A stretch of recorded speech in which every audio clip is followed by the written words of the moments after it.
pour cette nouvelle vidéo de ma chaîne Peace and Golf. Alors vous avez pu le voir, pas beaucoup de parlotte juste avant, juste pour que vous puissiez profiter des jolis plans de drone. Donc là je vais vous emmener au golf de Corançon en Vercors, donc dans la montagne.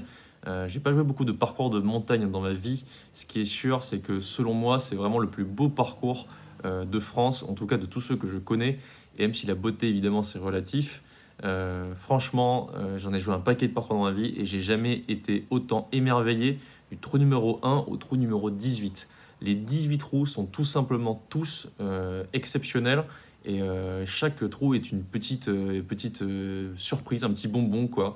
Donc vous allez voir, franchement, je me suis régalé. Et donc voilà, j'étais avec un ami, Wolfgang. Vous allez voir de temps en temps quelques-uns de ses coups. Et je vous propose de suivre ma partie, donc 18 trous, au golf de Corançon en Vercors. Allez, c'est parti. Alors j'ai oublié une petite chose, très vite fait, le parcours était dans un état exceptionnel. De toute façon, ça va se voir à la vidéo. Donc bravo à l'équipe terrain. Si jamais il tombe sur la vidéo, on ne sait jamais. Sachez qu'on s'est vraiment fait plaisir sur votre parcours. L'entretien, on ne peut pas faire mieux quoi. Bijou. Allez, c'est reparti. Nous voici donc au départ du trou numéro 1 de ce parcours de Corançon en Vercors, un par 5 de 459 mètres en forte montée sur le second coup. Il faut se placer sur la partie gauche au drive au départ pour essayer de ne pas être gêné par le gros arbre en plein milieu du fairway. Mise en jeu pas très bien contactée, c'est le premier coup sans échauffement, bon on va pas trop s'en vouloir, elle est restée en jeu, néanmoins elle restera bloquée dans le rough de gauche. Wolf fait quant à lui une très bonne mise en jeu. Je vais sortir un club que je n'ai pas sorti depuis 3 mois. Hybride. Légèrement en pente. Légèrement seulement. Il devrait jouer un bois 3, il ne s'en rend pas compte. Ah, elle reste à gauche. Un bois 3. Effectivement. Regardez-moi ça derrière comme c'est beau. Aujourd'hui je suis avec Wolfgang. Touc, juste ici. Sur le golf de Corançon en Vercors, dans le Vercors, donc pas loin de Grenoble, à peu près à 1 heure. On est à 1000 mètres d'altitude, ce qui veut dire que la balle va pas mal voler aujourd'hui. Il fait super beau et le parcours est incroyable. Il est vert. Donc on va essayer de se faire plaisir. Il n'est pas très long, donc il y a moyen de faire des birdies, je pense. Alors après mon second coup, je suis bloqué, là on me voit tout à droite dans l'écran. Wolf fait une très bonne approche, je ne vais pas filmer tous les coups de Wolf puisque cette journée-là, il n'a pas très bien joué. Mon approche va finir courte du green, 1 mètre de plus, ça a été pas trop mal, mais malheureusement elle va kicker à droite. Elle va se mettre donc sur l'avant green. Je vais putter pour mon 4e coup et je vais réussir à me mettre donné pour le par. C'est très beau. Nous arrivons sur le trou numéro 2, un par 4 de 310 mètres en fort dogleg gauche. Cela ne sert à rien de couper par-dessus les sapins, on ne voit rien et en plus vu qu'on est en montée, il faut taper très fort. Je tape donc un fer 3 au départ et je tente de faire un stinger. Allez. Mais ça me saoule, elles volent pas en montagne les balles quand je fais des stingers. C'est bizarre, hein. Bah, il n'y a pas de portance, il n'y a pas d'air, il n'y a pas de portance. Elle prend pas le spin donc elle veut pas remonter en fait. Bah, en fait, non, si, mais elle n'a rien pour s'appuyer dessus. Je vais réessayer mais... Il y a un manque de densité. Ah, t'as vu, c'est un truc de dingue. Ouais, Hein. ouais. On ne peut pas faire de stinger en montagne. Regardez-moi comme c'est beau, c'est incroyablement beau là. Ma balle est là-bas sur le fairway. J'ai eu de la chance parce que j'ai fait un stinger qui me semblait était resté trop court dans la butte.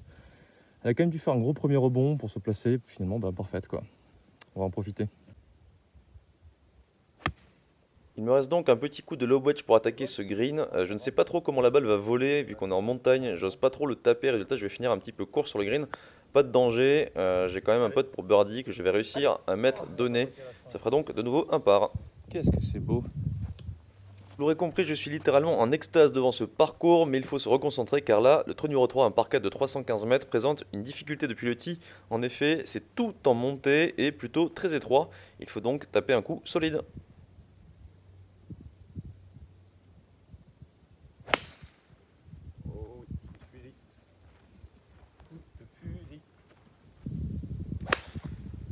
Ah, énorme. Là on vient de là-bas. Voilà, vraiment la déclivité qui est assez énorme. Les montagnes derrière, c'est vraiment très beau. Non. Vous voulez regarder trop basse ou pas? Surtout pas jouer avec des effets en montagne en fait. Là, il n'y en a pas. Jouer en montagne, c'est pas facile parce que les balles prennent pas de spin en fait. Donc les coups que je fais habituellement avec beaucoup de spin En Stinger, bah, en fait, elles partent très plates. Ce qui fait qu'il faut plutôt les jouer en fait neutres. Donc essayer de les jouer écrasés en spin, ça fonctionne pas. Donc je vais arrêter de faire ça, tout simplement, et je vais jouer en mode normal. J'ai pris le mât, je l'ai prise clean, dégueulasse. J'ai de la chance, parce qu'elle va se mettre donnée du coup. Wolf a retrouvé sa balle, par contre. Pas très bien. Ah ça c'est fantastique. Elle est incroyable celle-là.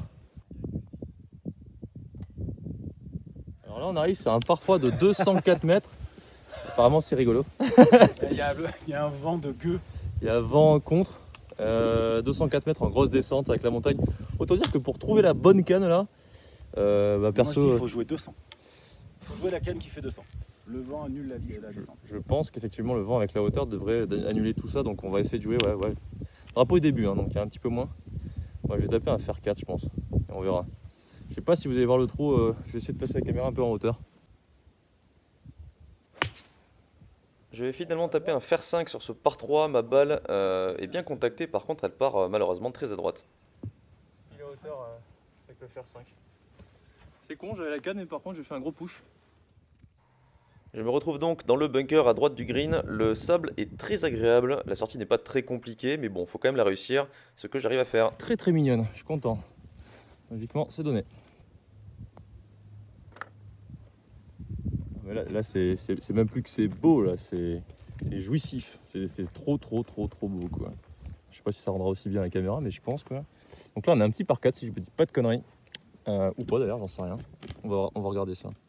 Le trou numéro 5 est effectivement un petit par 4 de 332 mètres en léger dogleg droit.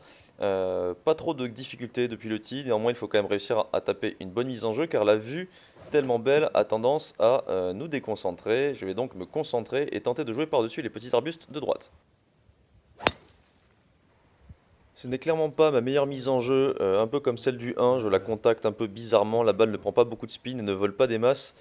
Je suis quand même sur le fairway, donc je ne vais pas cracher dessus. Il me reste un tout petit coup de wedge où je vais réussir à la mettre sur le green, mais j'ai du mal à vraiment trouver les distances. Je vais donc rester très court du drapeau une nouvelle fois. J'ai un putt pour birdie, mais il est très long. Objectif à cette distance, se mettre donné. Ce que je vais réussir à faire, ce qui me permet de faire de nouveau un par pour rester dans le par après 5 trous. Là, on a un petit par 3 de 150 mètres, magnifique. On va pas voir encore une fois le green depuis le tee je pense, mais on va passer par-dessus une petite clairière avec des pierres. 160 mètres milieu. 160 milieu, allez. Ça va être un coup de fer 7. Non, je rigole. Les trous se suivent mais ne se ressemblent pas sur ce parcours de Corançon en Vercors. Le trou numéro 6 c'est un petit par 3 de 150 mètres en très légère descente. Il faut passer par-dessus une petite clairière avec des pierres blanches pour atteindre un green en pente douce en direction du départ. Des bunkers protègent le green au fond si jamais on est un peu long. Ah, un bon shot quoi. Ouais. Tombe par contre. Tombe. Enfin un coup bien contacté, mais le résultat n'est pas là. J'ai vraiment du mal à trouver mes distances depuis le début de la partie sur mes coups de fer. Je tape un putt pour birdie, donc très long avec beaucoup de pente. La balle s'arrête dans la pente. J'ai donc un putt pour le par qui n'est pas donné. Heureusement ça rentre, je reste dans le par avant d'arriver au trou numéro 7. Un par 5 de seulement 418 mètres. Mais vous allez comprendre pourquoi. Le départ est extrêmement étroit et on ne voit pas grand chose à vrai dire. Je décide de taper un coup de fer 3 en essayant de taper par-dessus les arbres de droite.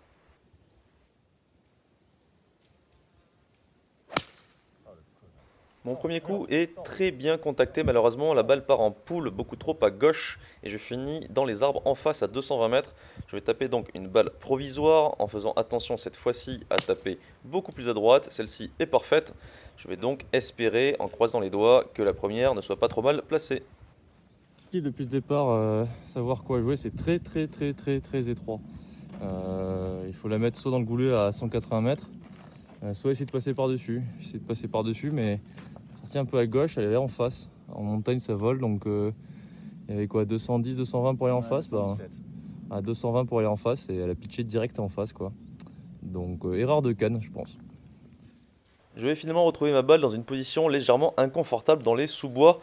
C'est un coup très intéressant, on va s'arrêter un petit peu dessus. Premier conseil, nettoyez votre lie pour essayer de ne pas être gêné par des branchages par exemple. Faites attention à ne pas faire bouger votre balle tout de même. Si l'on regarde un peu plus près mes alignements, on remarquera que mes pieds sont alignés à droite du sapin qui est devant moi. Donc c'est le sens de jeu dans lequel je vais jouer et je vais swinger avec mon club. Mon club lui est aligné à gauche de cet arbre, c'est le sens dans lequel ma balle va partir. Si je swing vers la droite, c'est pour éviter ce petit arbuste justement qui va me gêner à la montée si j'avais essayé de swinger dans la trouée. Ma balle part à gauche dans le sens d'alignement de ma face de club, mais pas dans le sens d'alignement de mes pieds. On va regarder le coup au ralenti. Pourquoi je fais ça? Eh bien tout simplement pour pouvoir me permettre de gagner une trentaine de mètres sur mon troisième coup, ce qui me permettra d'avoir tout simplement un coup beaucoup plus court pour attaquer le green et peut-être à l'arrivée un meilleur score sur le trou. Donc on arrive de là-bas. Première était donc dans les sous-bois ici. La seconde par-dessus est parfaite juste là et le green se trouve là-bas. Donc il fallait surveiller la forêt mais pas trop non plus quoi.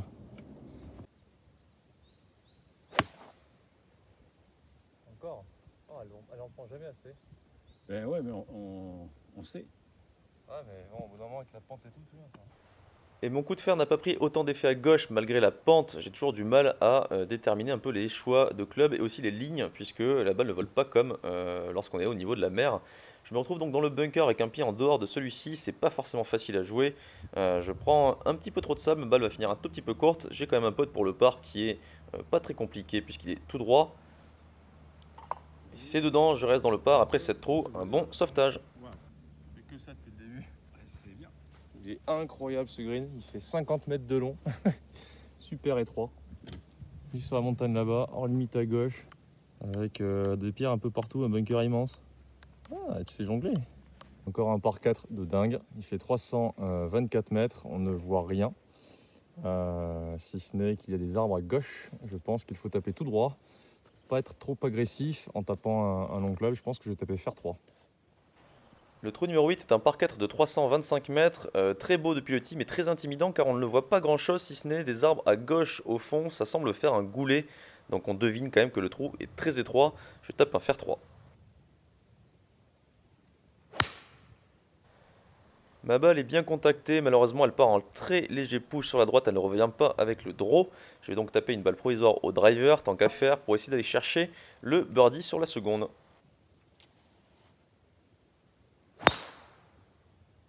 Ça. Faut que je fasse eagle sur la seconde si je perds la première. Alors là on a le trou en fait, donc le départ était là-bas encastré, on vient de jouer et en fait voilà surprise. C'est un escalier en fait, fairway en escalier, le green est complètement en contrebas donc c'est magnifique. Par contre je pense qu'on a perdu nos balles parce que c'est très étroit, elles doivent kicker à droite certainement. Donc on va faire un petit concours d'approche. 185 mètres, ça va être petit fer 9.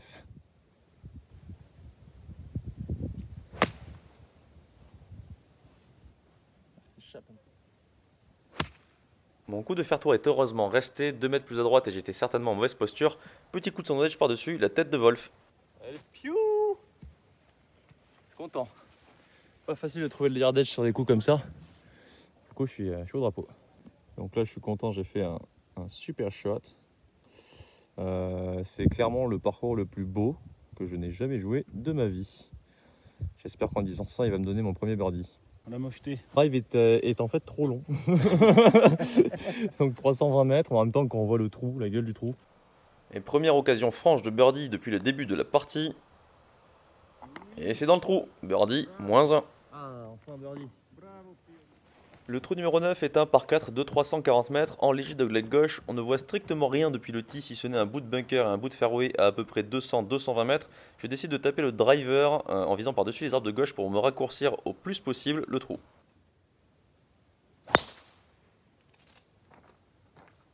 Il y a deux bons là.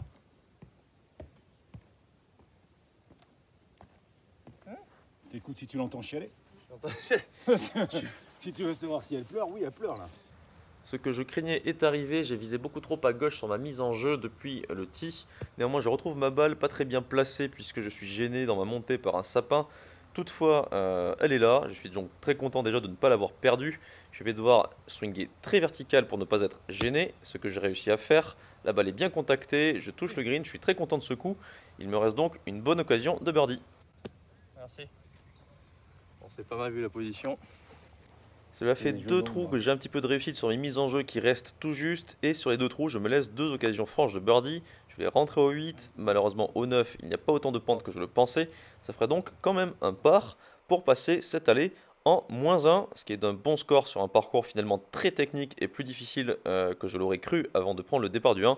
Petit débrief de ce 9 trous. Salut les amis, donc petit débrief en cours de partie. Je suis en mode pilou-pilou chez moi, donc désolé je me suis pas changé, mais bon là en ce moment je suis vraiment dans le jus. J'ai énormément de tournois de cours et du coup je suis un peu fatigué, donc j'ai la flemme de me changer. Donc petit débrief en pyjama. Alors cette allée, quoi dire? Tout simplement magnifique, vous l'avez vu, hein, le parcours est exceptionnel, déjà d'entretien et puis de beauté. Vraiment incroyable. Donc voilà, pour moi c'est le plus beau parcours de ce style. Je vais préciser que j'ai jamais joué dans ma vie. J'ai pas joué beaucoup de parcours de montagne, mais celui-là est juste incroyable en tout cas. C'est difficilement comparable avec par exemple un links ou un parcours en bord de mer. Mais là, enfin voilà, de mon ressenti, j'ai été émerveillé du début à la fin. Et vraiment, si vous pouvez le jouer, franchement, allez-y. Vous allez voir en plus le retour n'est pas du tout du même acabit. L'allée, et donc pour parler de l'allée, j'ai fait -1, sans forcément très bien taper la balle, j'ai fait pas mal de chip putt et tout. On pensait avec Wolf qu'on allait déglinguer le parcours quand on a vu le fait qu'on soit à 1000 mètres d'altitude et qu'en plus les trous soient courts. Mais on s'y attendait un petit peu finalement, même s'il est court, il est très technique et les choix de club ne sont pas forcément faciles à trouver, d'autant plus qu'on ne le connaît pas. Donc je pense que c'est un parcours, comme tous les parcours techniques, qu'il faut connaître si on veut avoir une chance de bien scorer dessus. Néanmoins, -1 c'est bien, même si je me suis un peu sauvé à droite à gauche et que j'ai eu un petit peu de chance sur la fin. Donc je ne vais pas me plaindre. Et vous allez donc voir le retour qui, lui, est pas exactement pareil. Il est plus court encore, mais un petit peu plus technique parce que plus de dévers et les trous sont plus étroits. Ils se jouxtent les uns les autres alors que l'allée fait une boucle. Donc pas du tout le même style finalement de coups à jouer. Vous allez voir, je ne vais pas sortir une fois le driver. Petit spoil pour le retour. Mais il n'y en a pas besoin. Et puis surtout, il n'y a surtout pas vraiment le choix en fait. Parce que vous allez voir, c'est très très serré. Voilà. Donc je vous laisse regarder le retour. Et si ce n'est pas déjà fait, n'hésitez pas à liker cette vidéo et à commenter d'ores et déjà. Allez, c'est parti. Comment ce petit banc là? Ouais. Oh, il est tout neuf celui-là. Ouais. Ah, ça grimpe pas trop là. Hein. Ça grimpe pas trop. Un tout petit peu. Ton drive à 2,30, tu vas dire que ça grimpe un peu. Non mais je dis ça pour rien. Et c'est parti pour le retour. Le trou numéro 10 est un par 4 de 311 mètres en très forte montée et en très fort dévers vers la droite. Le départ est donc assez étroit et en plus on ne peut pas taper vraiment une grande canne puisqu'on arrive en face. Je vais décider de taper un fer 3 vers le milieu du fairway en espérant avoir un kick à droite qui me ramènera vers la partie qui semble la plus plate du fairway. Je tape un très bon coup de fer bien contacté mais qui part un peu à droite comme depuis le début de la partie. Pas de danger, ma balle va kicker plutôt droit, je me retrouve donc sur le fairway. Wolf quant à lui tape une très bonne mise en jeu également. Mais dis donc, t'aurais pas oublié un truc sur ton finish? Ah voilà. Tombe. Donc le départ est là-bas. Je tiens à préciser que le monsieur de l'accueil qui était adorable nous a dit que le parcours était pas très pentu. Je suis pas si d'accord toi, mais moi je te le trouve quand même plutôt pentu. Il est gentil, mais il est un peu mytho le monsieur. Ouais, c'est ça, il est gentil mais il est mytho. Donc j'ai essayé de lever avec la caméra, le drapeau est là-bas. Donc on va pas le voir depuis le coup où on est, sachant qu'on a à peu près 120 mètres. Allez. Bon, inutile de vous dire que celle-là, j'ai essayé de la scotcher aussi à cause du boulot qui nous gênait pour l'attaque de green. J'ai fait un très bon coup. Très difficile en pente là, ça fait mal au genou droit, tu sais. Quand tu montes, t'es là. Parcours incroyable, hein. Franchement, je vais faire que dire ça pendant toute la vidéo, il est juste magnifique. Voilà, donc est-ce qu'on va voir? Non, on ne voit pas, faut que je fasse la mise au point. Tic, voilà, avec les montagnes derrière. Ma balle est juste là, donc j'ai eu de la chance, finalement c'était peut-être pas la canne, j'ai pris un pitch à 120 mètres en montée, c'était peut-être plus un 52. Mais bon, je prends, parce que quand on connaît pas le parcours, franchement, étant donné qu'il est très technique, très technique, c'est un petit peu des paris à chaque fois que je tape mes balles. Donc là, pour l'instant, je m'en sors bien, puisque je fais toujours pas de bogey. Donc on va essayer de continuer, allez. Putt pour birdie relativement long depuis l'avant-green sur ce trou numéro 10.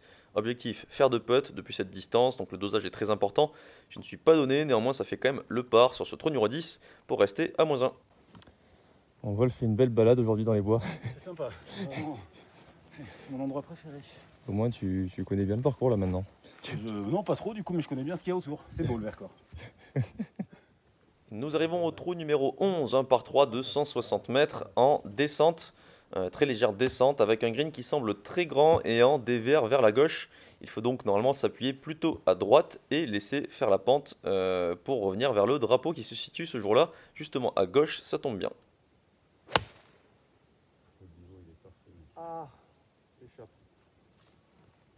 Et comme depuis le début de la partie ce jour-là, j'ai un petit peu de mal sur mon jeu de fer, cette fois-ci mon coup de fer prend beaucoup trop de draw, va pitcher juste après le bunker de green et kicker malheureusement à gauche pour se mettre à gauche du green. Je suis dans le rough, pas très bien placé, désolé pour le cadrage, on ne me voit pas.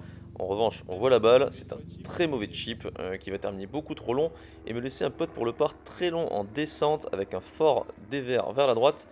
La balle est bien petée, un petit peu trop forte malheureusement. Je vais donc faire le bogey sur ce trou pour revenir dans le par.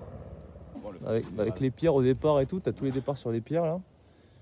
Bien entretenu, toujours avec des arbres, des essences d'arbres un peu différentes. Et puis Trou numéro 12 est un par 5 de 440 mètres en très fort dogleg vers la droite. Comme depuis le début, les par 5 ne sont pas longs mais on ne peut pas taper le drive au départ à cause de l'étroitesse des fairways et de l'arrivée des arbres en face. Je décide de taper un fer 3 au ras du grand sapin de droite. C'est de nouveau un beau contact, mais c'est de nouveau encore un petit push, comme depuis le début de la partie sur mes longs fers. C'était vraiment ta ligne? non. Non, on est d'accord, tu la voulais plutôt basse et le long de l'arbre. Le long de l'arbre au ras là. Ouais. Je vais retrouver ma balle à droite dans le rough, près de grosses pierres. Mon lie est pas très bon, je vais néanmoins taper un slice avec un fer 3 pour essayer de me rapprocher le plus possible du green. Le cadre est enchanteur.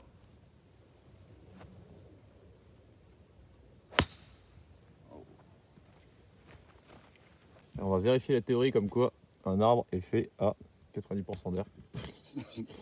Allez. Oh, oui, mais il y a assez de feuilles pour. Oh, joli. Pour me concentrer là. Bah, si, fais-le quand même. Non, j'ai la flemme. Et après un très bon deuxième coup, mais un très mauvais troisième coup, je me retrouve en avant-green pour mon quatrième coup. Je fais un très bon putt qui va me permettre de faire un pardonné. J'ai un bon gros coup de barre à ce moment-là. Il respecte le parcours, il me respecte. Alors, juste pour que vous puissiez voir le panorama, je sais pas quelle montagne du Vercors c'est, quelle crête, mais c'est très beau. Encore une fois, c'est toujours la même depuis le début, hein. Mais toujours avec des angles différents et c'est trop beau quoi. Par contre, on va finir la nuit là. On arrive au trou numéro 13, petit par 4 de 283 mètres, mais avec un départ en fort dogleg gauche et en dévers vers la droite. Je tape un fer 6 depuis le départ pour placer ma mise en jeu. Je ne peux pas vraiment taper plus depuis le tee.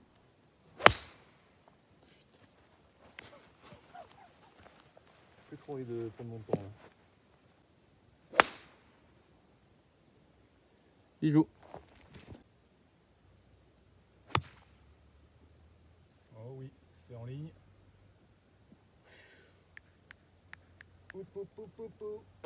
Avec l'impression d'optique, je sais pas du tout si elle est.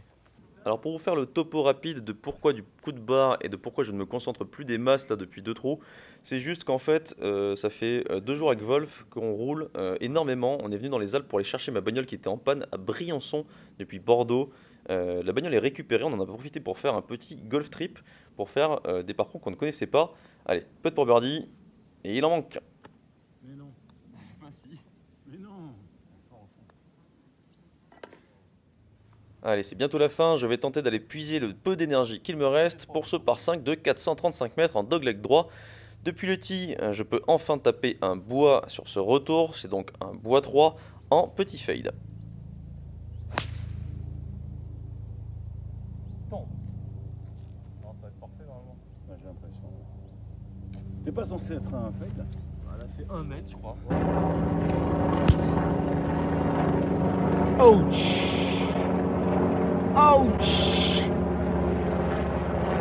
Et après cette bonne mise en jeu, regardez ce que je fais. Je vais m'aligner en direction de la partie droite du green pour faire un draw, puis je ne le sens pas, je reprends mon alignement et je m'aligne cette fois-ci à gauche pour faire un fade. C'est complètement débile, ça se voit que je n'ai plus vraiment toute ma tête. J'avais pas envie de le jouer ce shot. Pourquoi? Se débarrasser ainsi d'un coup au golf, ça ne donne jamais rien de bon. Heureusement, ma balle est restée, même si je suis très court du green. J'ai donc cette approche en troisième coup qui cette fois-ci est très bien réussi, me laisse une bonne occasion de birdie à peu près 2 mètres du drapeau. C'est dans la boîte et je reviens à -1. Back to 100. Le trou numéro 15 est un petit par 3 de 128 mètres en descente avec un green un peu en pastille et à double plateau. Donc là, grosse réflexion avec Wolf sur le choix du club puisque ce genre de petit par 3 avec un dévers en montagne, on ne sait jamais trop quoi taper et si jamais on se trompe de club, cela peut avoir de lourdes conséquences. Heureusement, je ne vais pas me tromper cette fois-ci de club, je vais finir sur le green légèrement court, légèrement à droite, mais j'ai quand même une bonne occasion de birdie. Je vais relever mon pitch dans ce cadre magnifique. En revanche, ce qui est un petit peu moins magnifique, c'est le nombre de pitchs que je vais relever sur ce green. J'en suis à 2, puis 3, Wolf vient m'aider, 4, 5, puis 6. C'est Rina qui ne va pas être content. Allez, on se reconcentre après cette campagne de relève pitch. Et c'est raté à droite, ça fera quand même un par. Allez, on reste -1 départ du trou numéro 16 par 4 de 329 mètres en très léger dogleg gauche. Le fairway et même le trou en entier semble très étroit. Depuis le tee, visuellement on ne voit pas grand chose. Je sais néanmoins, vu le dessin du trou, qu'il faut taper en draw pour essayer d'épouser le fairway. Oh oui. Oh oui. Oh oui bébé. Ouais. En tout cas, le contact, l'intention. Il me reste un tout petit coup de wedge vers un green en contrebas qui semble en très forte pente vers moi. Et plutôt que jouer directement le drapeau sans trop savoir si la balle va prendre de l'effet rétro ou pas, je décide de jouer court du green pour la laisser rouler tranquillement vers celui-ci.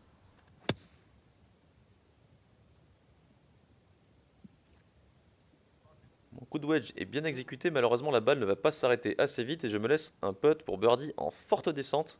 Je la touche à peine, la balle va filer derrière le trou, ce n'est pas donné. Ça fera quand même le par avant d'arriver au départ du trou numéro 17, toujours à -1, un petit par 4 de 246 mètres, enfin pas de dogleg. Il est relativement large visuellement, mais en fait ce qu'on ne voit pas, c'est qu'à gauche du green, vraiment juste à gauche, à 5 mètres, se trouve un hors limite. J'hésite quasiment à ne pas l'attaquer en 1. Je prends quand même mon courage à deux mains et c'est parti au bois 3. Allez, oh, allez, sois bonne.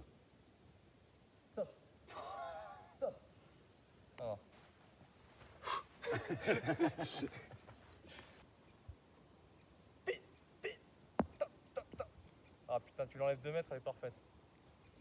Après ce bon coup de bois 3 depuis le départ, je me laisse donc une occasion d'eagle depuis l'avant-green. La balle semble bien partie et s'échappe au dernier moment, ce qui me permettra de faire un petit birdie donné pour passer à -2 avant d'arriver au départ du trou numéro 18. Bon, les amis, on va terminer le parcours. Je vais parler un petit peu quand même. Donc, comme d'hab, hein, les montagnes en face.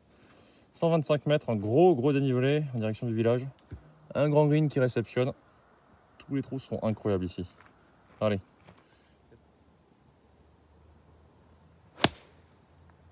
Et un bon swing mais un mauvais choix de club sur ce trou. Je décide de taper un lob wedge, ce qui va finir beaucoup trop court du green, puisqu'en descente au bout d'un moment, que ce soit 20 mètres ou 10 mètres de dénivelé, la balle arrive complètement à la verticale. Résultat, il aurait fallu que je tape un sand wedge. Ma balle pour birdie va se mettre donnée, ce qui est une très bonne chose pour terminer cette partie à -2. Il est où mon drapeau? Ouais, pour tout le mois devant.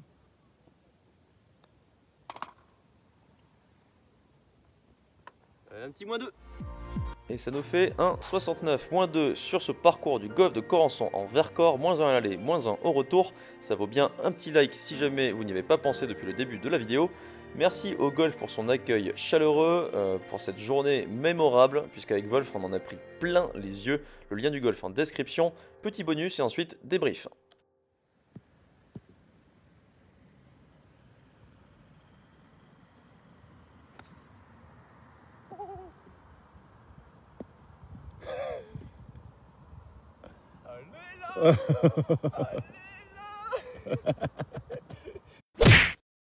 Allez, on se retrouve dans la tenue pilou-pilou pour ce débrief final. Donc, on va parler un petit peu de statistiques pour commencer.